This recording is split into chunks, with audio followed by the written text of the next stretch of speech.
the practice of transcendental meditation, which is a simple, natural method to bring our conscious mind deep within the thinking process and tap the source of a thought. The source of thought is a reservoir of energy and intelligence. The reason I gave was very rational, very obvious, that a thought flows. Due to energy it flows, and a thought always flows in a specific direction. It is the intelligence that gives direction to a thought. So every thought is built up of energy and intelligence, and because thoughts after thoughts are coming from within, so that area which is the source of all thought must necessarily be an inexhaustible reservoir of energy and intelligence. Therefore, in order to improve man's energy and intelligence, it is only necessary that his conscious mind reaches that area of the source of thought and thereby is filled with great energy and intelligence. This is how we can improve the ability and efficiency of any man in a very natural way, and thereby give him a chance to be more efficient in life, to be more productive, more creative in life, and yet do not accumulate stress and strain. It is vital that we do something so that the people of our age do not gather stress and strain. Otherwise, if a man feels more responsible in society, wants to produce more, the result is that he undertakes to do more and more, and with the result that he gathers stress and strain and eventually dies of heart failure. I don't know how far it is true. Some people have told me that there are companies in the States that the sales manager doesn't live more than 2-3 years. He gets lots of hundreds of thousands every month, but his life is just 2-3 years. Can't sustain that constant pressure. This shows that it is absolutely necessary for all those who aspire for greater improvement and greater accomplishment in life to not only engage in increasing activity, but at the same time improve the efficiency, increase your energy. Our enthusiasm to accomplish more brings us to entertain more and more activity, but our increasing activity will not be at the cost of our life. If we remain balanced, if we increase energy and intelligence in the proportion we increase our activity. Transcendental meditation not only improves the capacity of man on the mental level, on the psychological level, but also improves the ability of nervous system, because it is the state of nervous system which has a corresponding state of consciousness. The mind thinks as nervous system behaves. If the nervous system is functioning normally, then the thinking is very clear, aspirations are good, and all thoughts are powerful and right and productive. But if the nervous system is strained, then it is not functioning normally, it just can't. And when it doesn't function normally, then the aspirations are distorted, thoughts are very unclear, productivity is low, and in such a state, tensions naturally will be increasing all the time. Therefore, what we concluded was that transcendental meditation is one simple natural technique whereby the nervous system could be strengthened to function normal, and this normal functioning of nervous system will produce a normal state of consciousness. If the body is functioning normally, normal function means all the physical structure is pure. At the same time, the structure is evenly functioning on both levels, on the material level and on the structural level. The ability of nervous system will be normal, and such a normal state of nervous system will produce normal state of consciousness. A normal state of consciousness will be full potentiality of the mind for every thought. Psychology shows we are using only a small portion of the mind. Full expansion of the mental capacity in order that the thought is as powerful as it can possibly be. This can happen only to a normally functioning nervous system. Transcendental meditation is the technique. All that I have been speaking and I will speak is the result of personal experience of thousands of people in all countries, and people belonging to all classes and all nationalities, all ways of living, all faiths, all religions. This is something which is within the range of the personality of man, outer personality, inner personality, mind, and consciousness. So today we will be dealing with the states of consciousness, and then we will see how much we are living in our daily life, how much we are living, and how much great possibility is there for us to live as human beings. Commonly we live waking state of consciousness, dreaming state of consciousness, sleep states of consciousness. These are three relative states of consciousness. Those who meditate, they retire from the outside, they take our awareness from the outside and gradually go deep into the thinking process and eventually go beyond the thought, transcend thought, and then the thinking mind, the conscious mind becomes consciousness. When it goes beyond thought, then it transcends thought and becomes consciousness. This consciousness is pure consciousness.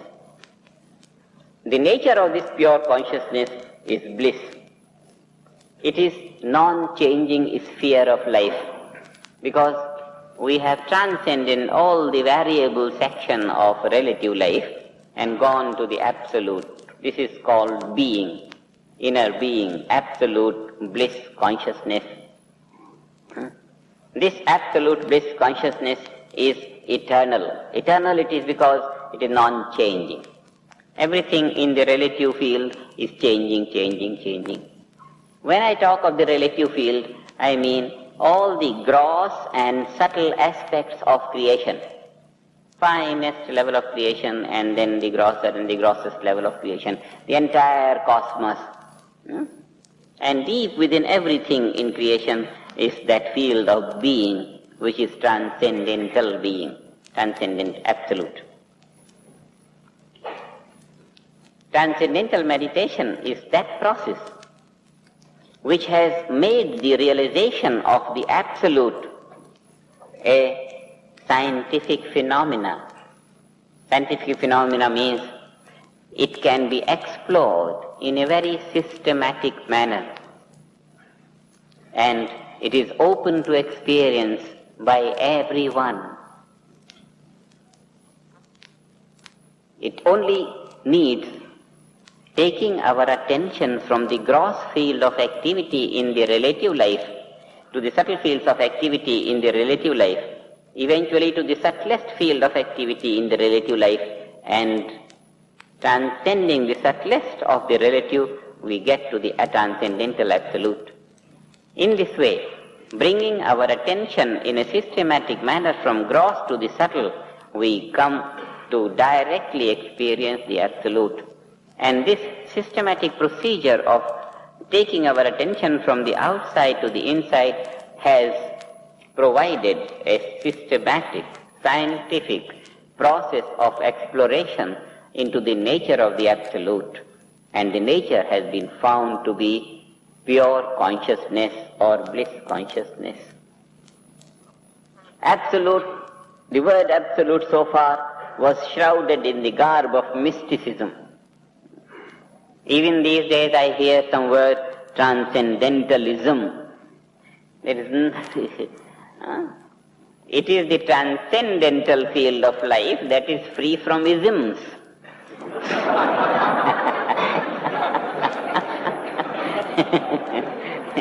All isms belong to the changing sphere of relative life. Every ism has some corresponding branch of learning. This ism or this ism or this ism. Transcendentalism is a word from the mouth of the ignorant. There is nothing like transcendentalism. Transcendental field of absolute is free from isms.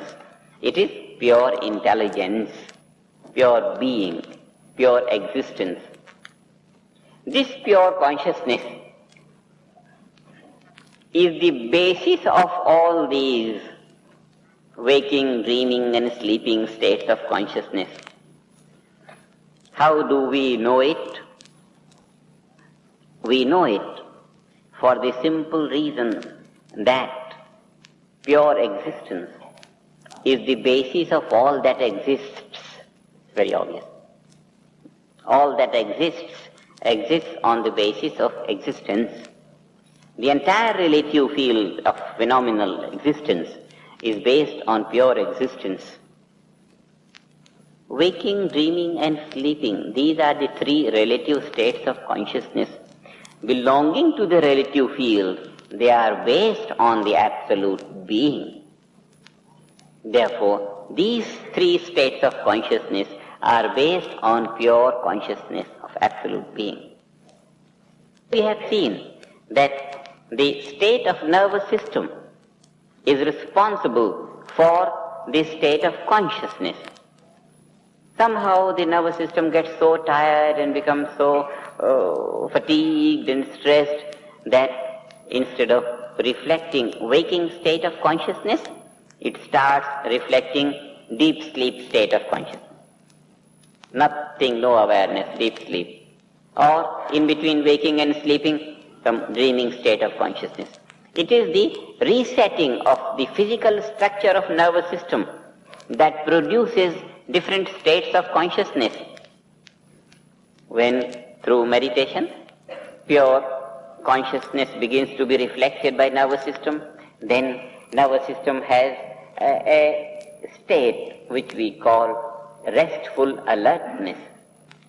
The entire metabolic rate becomes nil. The physical nervous system gets completely rested and yet it is alert. Inside one is awake. Mind is not functioning, it's not active, but the awareness is clear.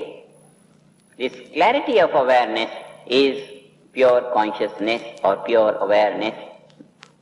As long as the thinking mind is experiencing a thought, so long the mind is a thinker.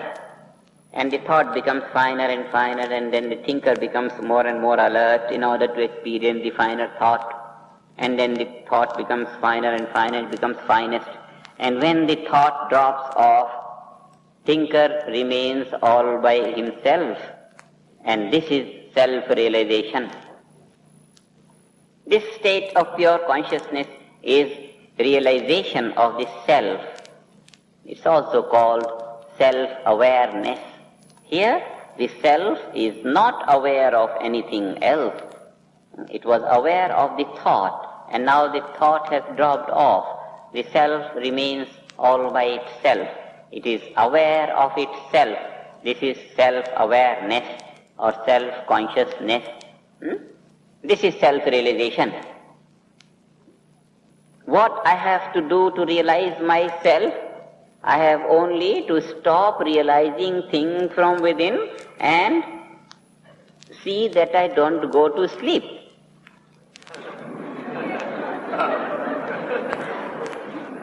Otherwise, the daily experience is that when I am close to outer experience, then I go to sleep. This is the daily experience. If I go out of all this experience and don't fall into the inertia of sleep, then I'll be awake in myself. And when I am awake in myself, this is self-realization or self-consciousness or the state of being. This is how to be. When we are active, we are active, we are active, we are active. How to be? Stop being active, but don't become passive. This is how to be. The technique to be is stop acting, but don't go to sleep. Just be. Pure awareness. And this is self-realization. For thousands of years, maybe hundreds.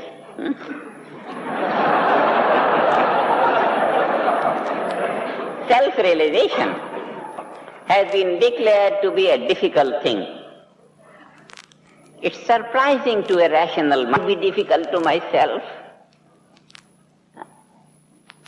A rational mind finds it difficult to believe that self-realization can be difficult. If I can be difficult to myself, then only self-realization can be difficult. But I can't be difficult to myself because I am myself.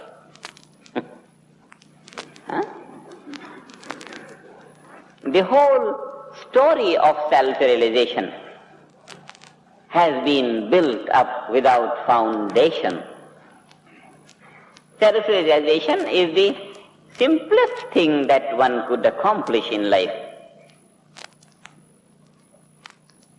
I am not responsible for the fury of those writers who have been writing that it is difficult, and if I say it is easy, they must be furious on me. But I don't mind. Self-realization. Now, think for a moment. I see a flower, and I am this here, the object of sight is here. These are the 2 points of reference, but this point of reference is only with reference to this point of reference. The experiencer has to be established first before the object of experience could be established. I have to know myself first before I can know a flower. If I say I see the flower, then the question comes, who sees the flower? Who is the seer? No. Finished. The whole activity of seeing and the phenomena of perception is completely invalid and baseless without the knowledge of the self. So the self has to be realized first, and then only anything else can possibly be realized. A student of physics, he says, I'm studying physics. Fine. Who is studying physics? The answer is nil. The whole field of knowledge is baseless. The basis of all the field of knowledge is language, the means of communication, language. The basis of language is the knowledge of the alphabet. Now, alphabet, A, B, C, D, fine. What is the basis of the alphabet? The answer is nil. This shows it clearly that the present system of education, not indicating the source of alphabet and not providing the knowledge of the source of alphabet, is completely baseless, because we pick up the alphabet where it comes on the vocal level. A, B, C, D, and all the combinations of it, the words and the language and the whole thing builds up to develop all branches of learning. But the alphabet is picked up only on the vocal level. From where the thought starts, the source of thought is the source of alphabet, and unless the knowledge of the source of thought is provided, the whole field of education is baseless. And this is the reason why baseless education fails to provide fulfillment to life. No educated man today can stand up and say, I feel fulfilled. This is one angle of baseless education. Another drawback in this education is, now this is true of education in all parts of the world. It's not for one country or one country or one country. True for all over the world, the same ignorance, basic ignorance about the fundamental of education is prevailing, and that the world, any educated man can say with confidence, I feel fulfillment in life because I am an educated man from that university. No man knows how to bring fulfillment to his desires, not even desires of any type, but even in the field of learning. The situation is that more he knows, that a greater field of the unknown lies ahead. This shows only the ignorance of the subject increases more than the knowledge. It's terrible to say like that, but that is the situation. Present education has only the ability of increasing the thirst for knowledge, but has not the ability to satisfy the thirst. Such a paralyzed system of education can only produce stress and strain, and can only be inefficient to make a man stand on his feet, fulfilled in life. Now, I am making another point about the baselessness of education, that the knowledge of the self is not provided. And without the knowledge of the self, the whole knowledge of any branch of learning is just hanging in the air. The student of physics, I am a student of physics, I am a student of chemistry. Fine. Who is the student of physics? This body? This mind? What? Who is the knower of knowledge? Without the nature of the self, the whole field of knowledge is completely baseless, bogus.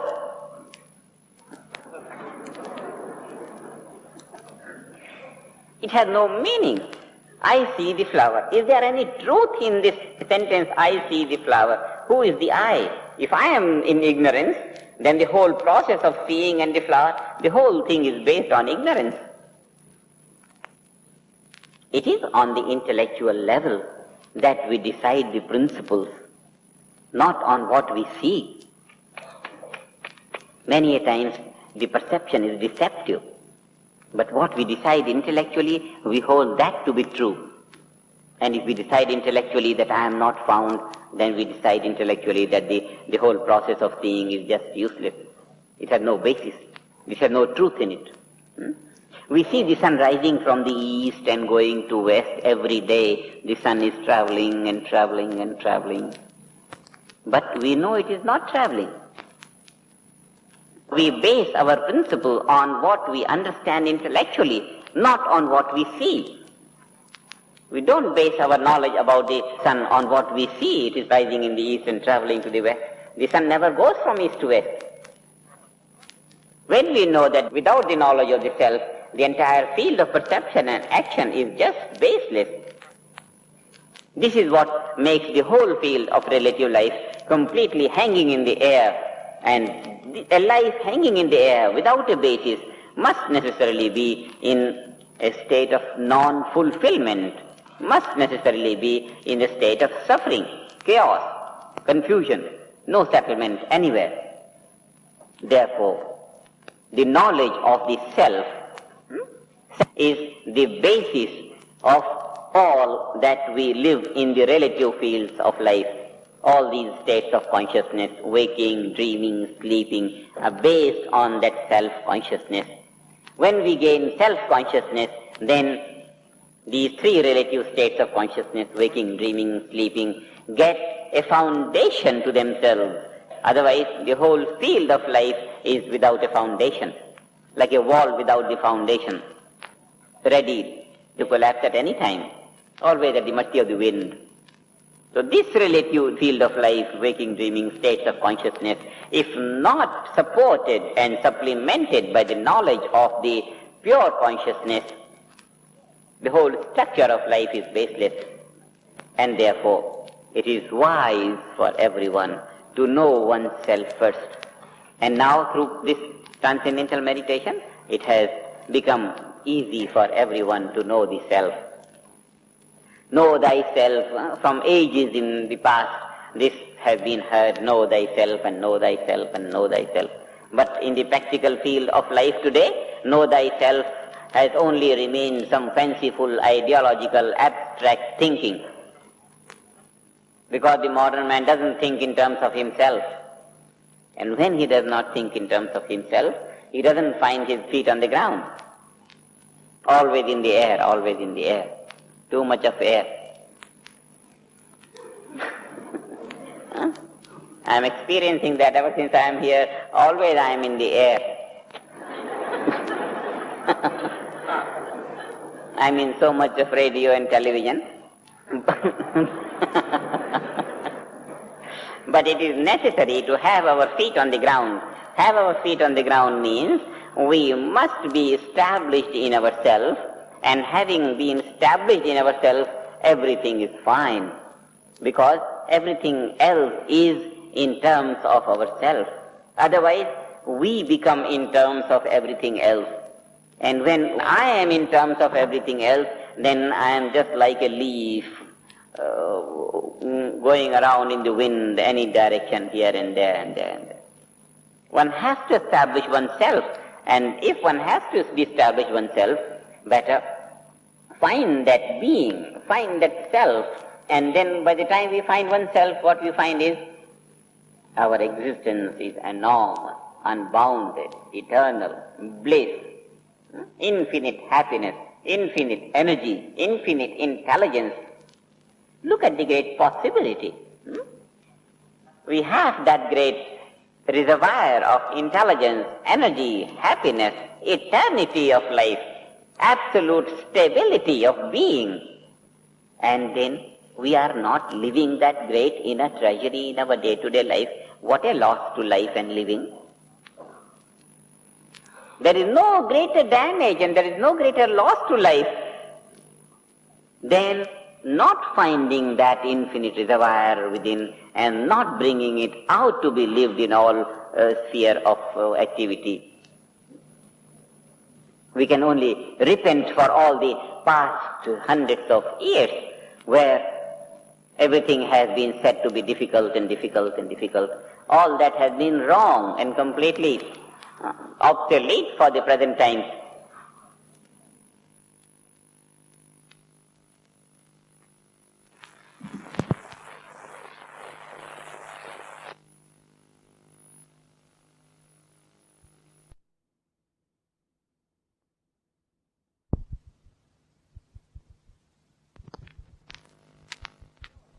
This pure consciousness is the fourth state of consciousness.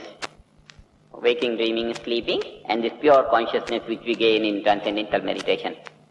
In the beginning, the mind goes and comes out quickly. As we dive in, and in the same stroke we come out.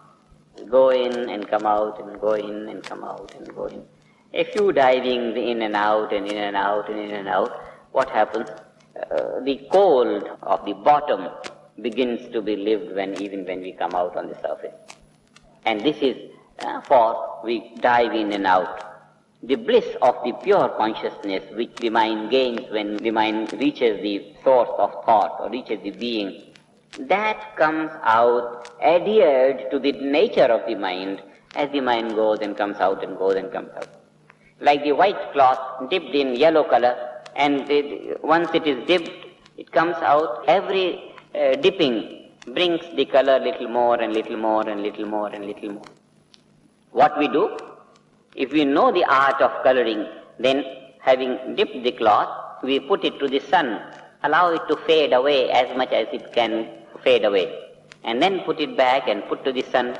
That means we subject it to two contradictory processes, one of absorbing the color and the other of fading it out. Dip it and it absorbs the color. Put it to the sun and the color fades away. These two contrary processes together go to make the color fast. And one time, it never fades away, it becomes fast. Like that, the mind goes deep within, it becomes pure consciousness. Just as the wave, it begins to sink on the water, sink on the water, and sink on the water, and comes on the flat, motionless surface of the ocean. The wave becomes the ocean. Absolute silence. No trace of the wave. It becomes the ocean. Another wave comes up. The ocean rises up in a wave. The wave gains an individuality. Then it sinks, it gains that unboundedness of the ocean.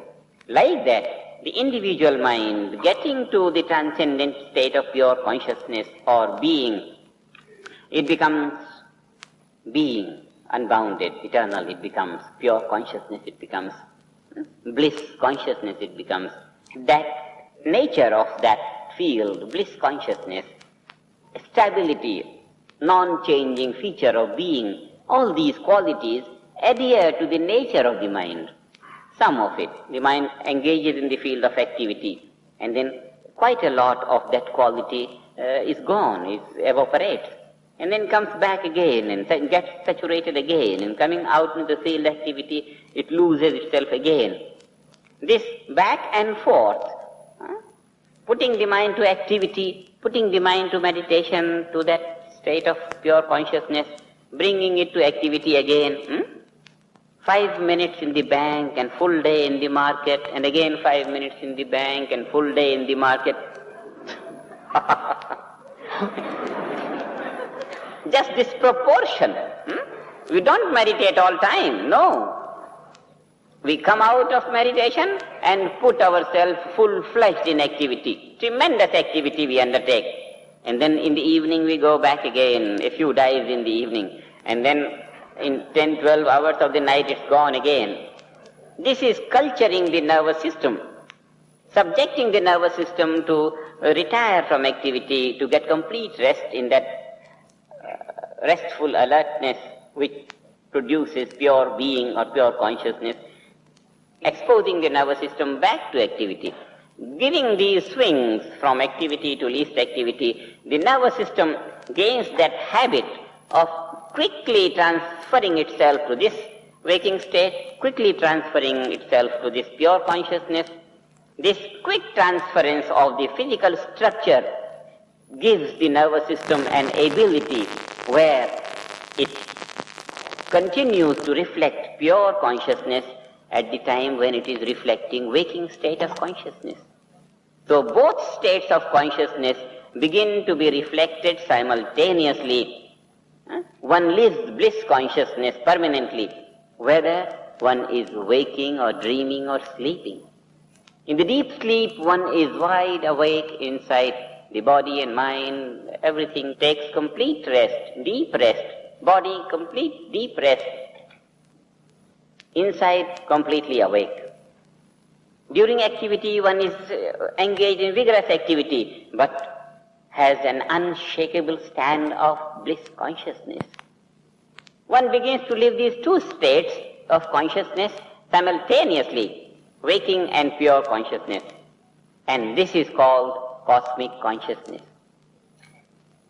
This state of cosmic consciousness has a corresponding state of nervous system in which the nervous system does not lose pure consciousness, does not lose that restful alertness in bliss consciousness. Nervous system never loses that state of restful alertness which reflects bliss consciousness. even though it is engaged in the field of activity in the waking state, even though it is engaged in the activity of the illusory experiences during dreaming state, even though it is engaged in the passivity of the deep sleep. In whatever state of relative consciousness the nervous system is exposed, it retains that absolute bliss consciousness. This state of life where the nervous system is permanently established in restful alertness, reflecting bliss consciousness, no matter whether one engages in waking, dreaming or sleeping states of relative consciousness. Such a state of life is called cosmic consciousness. Cosmic means all-inclusive. All-inclusive in this connection is relative states of consciousness and absolute state of consciousness. All the three relative and one absolute taken together. This is cosmic consciousness. Now, permanent state of cosmic consciousness is only possible when the nervous system is cultured to reflect both absolute and relative. Therefore, we must bear in mind that cosmic consciousness cannot be gained by psychological thinking. One may begin to think that I am experiencing this and experiencing this. It will be mental hallucination. It's not by thinking about cosmic consciousness that the nervous system can be cultured. No, not thinking, not mood making, not apprehension about cosmic consciousness, not imagination about cosmic consciousness, but subjecting the nervous system to gain pure consciousness and subjecting it back to gain waking state of consciousness. This way, the real culture of the physical structure of the personality is responsible to bring about cosmic consciousness. It's a state which is as realistic to life as waking state of consciousness. So now we have these 5 states of consciousness: waking, dreaming, sleeping, pure consciousness and cosmic consciousness. Now, cosmic consciousness is nothing other than the absolute consciousness which we call fourth plus waking state of consciousness. Two together is cosmic consciousness. The advantage of such a life is that one lives permanently bliss consciousness. One is stabilized in the attunement of infinite energy and intelligence. This gives a status to one's life. Firstly, one never loses oneself in the field of relative life. Secondly, plunging into all fields of thought and action, one finds a way to fulfillment of his desires because in tune with infinite energy and intelligence. This feature of being established in the infinite energy and intelligence and bliss consciousness brings fulfillment to life. This is brought about in a systematic way, in a scientific way of bringing the attention from the waking state of consciousness to the inner being, bringing the mind back and forth, back and forth. Now, this state of cosmic consciousness, though establishes a man on a very high pedestal of development, yet there is some more chance of development.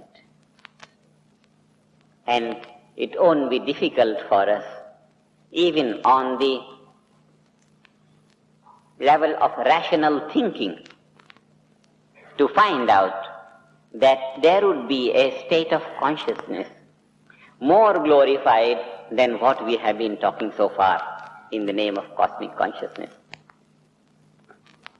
Now, so far we have seen the realization of cosmic consciousness is not a matter of faith or belief. No one need believe in his self in order to live his self, in order to live bliss consciousness, in order to realize the bliss of the self. We don't have to believe in ourselves. I may not believe that I have the self, but if I start exploring the finer regions of thinking, I'll find what myself is. So it's not a matter of belief. Quite similarly, we don't have to believe on cosmic consciousness. No. It is a state of consciousness which develops all by itself if we keep on exposing ourselves outside and inside and outside and inside. It's not a matter of belief at all. That is why I was emphasizing that for ages, this whole field of integration of personality has been shrouded in the garb of mysticism, where nothing could be explained properly and systematically. It is this transcendental meditation, the teaching of my master, that has brought out the reality of life from the shrouded field of mysticism to the clear daylight of modern science. We are talking of the field of consciousness, but we are talking in terms of our daily experience. We are talking ourselves in gaining different states of consciousness on the basis of experience, which will culture the mind and maintain that state of life, which, whatever name we give it, doesn't matter. Whether we give it a state of integration of life, integrated state of consciousness, or we call it cosmic consciousness, or we call it XYZ consciousness, any consciousness. Name doesn't matter. What matters is that state of life where one doesn't lose oneself. I'll make clear this point. When I say one doesn't lose oneself, what I mean? You see, if I don't know what I am, then what happens? I see the flower. And the image of the flower enters through the retina and falls on the screen of the mind. This falling of the image on the screen of the mind gives me the perception of the flower. What has happened in this case? The mind, the pure nature of the mind is, as we have seen through the discussion so far, is pure consciousness. Because we have seen that when this subtlest state of thought drops off, then the mind remains all by itself. And that is the pure nature of the mind, which is pure consciousness. Conscious mind, which was conscious of the thought, in the absence of the thought, remains consciousness. Conscious mind becomes consciousness. So this consciousness, which is bliss in its nature, is the real nature of the mind. When the image of the flower falls on the screen of the mind is bliss consciousness, then bliss consciousness becomes overshadowed by the image of the flower. And this is how every experience loses the real nature of the mind, which is bliss consciousness. We enjoy the flower at the cost of bliss consciousness. That means we register on our record $100 gain, and what we find is $1 million lost. Bliss consciousness overshadowed by the joy of this little flower. This is what we mean that we lose ourselves in the object of perception. Whatever we see, that scene imprints in our mind, and what we lose is the real nature of the mind, bliss consciousness of the mind. Just like the cinema screen, white. The screen is white, but all the pictures that fall on it overshadow that white color. What we see is the colored pictures. What we don't see is the real nature of the screen. Like that, if I am not able to retain myself when I am experiencing something, then that something gets imprinted on my own real nature, which is bliss consciousness. And the result is that I lose bliss consciousness and then gain the joy of this experience. This is what I meant when I said we lose ourselves in the experience. This, in the philosophical language, is called identification. When you see a flower, when you see something, you get yourself so identified that you lose yourself. Lots of philosophers in the past, many, many hundreds of centuries, almost all philosophers who have dealt with this term identification, they have recommended their readers to maintain the self and not lose the self when they are experiencing here and there and there. Lots of groups in different parts of the world, they have said that if you are looking at a mic, just feel that you are looking at the mic, maintain your awareness. Now this maintenance of awareness is on the level of thinking. You are looking at the mic and yet you are thinking about yourself so that you don't get lost in this. It's such a peculiar suggestion, and lots of people have lost their practicalities of life in this. Only the matter remains and the value of the inner spirit gets lost. That pure consciousness is called the spirit or being. Now, when I say spirit, I don't mean these spirits which become mediums and all that. Not the spirit of the spirit world, spiritism, but the spirit means the inner being. So, only the matter remains, the flower remains, and what gets lost is pure consciousness or the inner spirit or being. So, when the matter only dominates and the value of the spirit is overshadowed by the value of the matter, then it is called material life. A man lives material life when he is not able to secure, he is not able to hold on to his inner spirituality of being, when he has to sacrifice being for the sake of material experience. This is a material life. Spiritual life will be that one is wide awake in his own nature, in the nature of the self, or in the nature of inner spirituality, in the nature of inner being. One is wide awake and one is closed to all the impressions of the outside material life. That is transcendental pure consciousness. This is pure spiritual life. This is pure spirituality. Pure spirituality is transcendental being, pure consciousness. Pure material life is the mind subjected to outside experience where the self is not able to maintain its pure being. Inner spirituality, outer material life. In between the two is spiritual life. Integrated life is that state where we enjoy the outside world and experience everything of relative life, and yet we are able to hold on to our bliss consciousness. This is integration of life.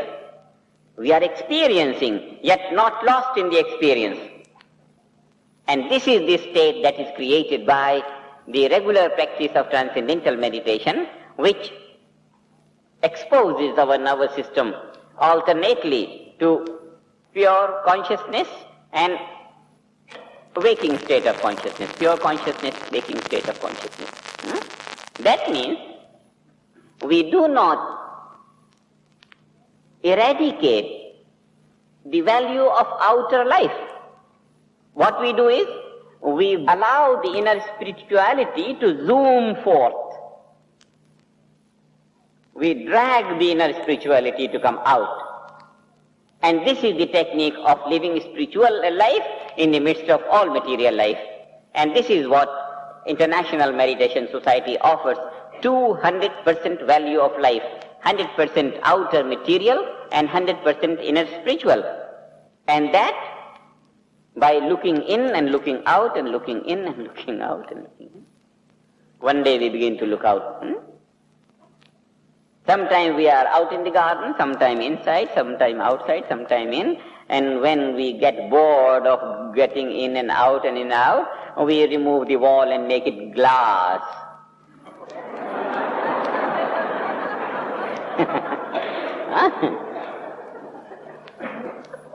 And the intelligent architect made the glass wall right from the beginning so that we don't have to repent in the end. We live in the inner warmth of the living room and enjoy the outside garden, both together at the same time. This is the skill of modern housing. We must live in the warmth of the living room and must enjoy the glory of the garden outside. This is modern living. First step to God realization is self-realization. By the time one realizes the self, one realizes the relationship of the outer world with the inner self. It has always been a scientific method of exploration that we go from the known to the unknown. And in order to find the identity of God, or in order to find that who has created the whole big cosmos, we can start only from the knowledge of creation. And when we have got on to some knowledge of the unbounded creation, then our aspiration to find the Creator would be valid. Until we have found the whole creation, the search for the Creator is just a fanciful idea of some abstract nature which will not conform to any practicality of our life. And if we want to know the whole of nature, then the wisdom demands that we must know what we are. Otherwise, who is going to find out all this? First, self-realization is the first step to any knowledge whatsoever. What to say of the knowledge of God, even knowledge of this and this and this and this and this. First, self-realization is the basis of it, because it is the self which projects the consciousness outside, and one realizes the knowledge of the source of alphabet, the source of thought is the self.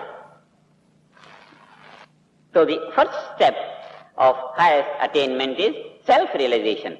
And when one realizes the self, what one realizes is that I am that unbounded, eternal, absolute, non-changing being, bliss consciousness I am. And then, in comparison with the inner nature of myself, the entire world is changing, it is phenomenal, it has variety of joys, but the being is eternal bliss consciousness. This is bound in time and space, everything is bound in time and space, but being is unbounded beyond space, it is of transcendental nature. It lies in the field of eternity of time. This is time, space, causation, bound, relative life, and that is timeless, spaceless, unbounded eternity. This is the realization that one gets when one knows what oneself is. So, realization of the self first, and then realization of the creation. The two realizations give the relationship between the inner self and the outer world. And the relationship of the inner self and the outer world is, this is relative, this is absolute. When one has established the self, knows the outer world, and established the relationship with the creation, with the unbounded creation, then one rises to find the Creator. Having realized the Creator, one rises to establish the relationship of the Creator with the self within. And that relationship of the Creator establishes God consciousness, where one lives the absolute and the supreme relative at the same time. Having lived that for some time, one begins to realize the mechanics that lie between the highest relative and the absolute, and this makes clear to him what is that in nature which separates the two, and with this knowledge one finds that they are essentially the same. So this unity of life is not only a fanciful thought on the level of metaphysical understanding or on the fanciful level of imagination.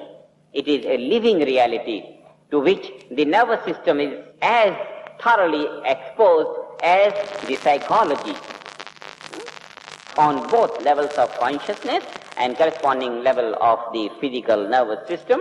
On both of these, God consciousness and supreme knowledge is lived, and everyone must live it. This is the finding of the modern science. Thousands of books on philosophy and on all kinds of things that amount to be a waste of time even for the authors and even for the readers in this age. With this finding, and this is the solid message of the International Meditation Society. For about 4 years in the beginning of my movement, I was only devoted to establishing the value of the absolute into the relative life, value of the absolute into the relative. It's only from about 5th or 6th year that I started to speak about the light of the celestial, and it's only since last year that I have started to explain about God consciousness in a systematic manner, and it's only from about this year that I have started to speak about that state of supreme knowledge. These things cannot be understood clearly enough to bring satisfaction on the intellectual level even without the experience. A few days of experience in transcendental meditation, when the mind begins to retire in a very systematic manner from the gross thinking to the subtle thought, to the source of thought, a few times one has known this march of the mind from out to inwards, and a few flashes of inner pure bliss consciousness, then one is able to understand this whole philosophy of development, of realization of the self and development of self-consciousness to become all-time reality, and then from there glorification of cosmic consciousness into God consciousness, and from there the rising to supreme knowledge. This supreme knowledge is the knowledge of Vedanta. The whole field of yoga is from waking state of consciousness to this self-consciousness and making this self-consciousness permanent into cosmic consciousness. This is the field of yoga.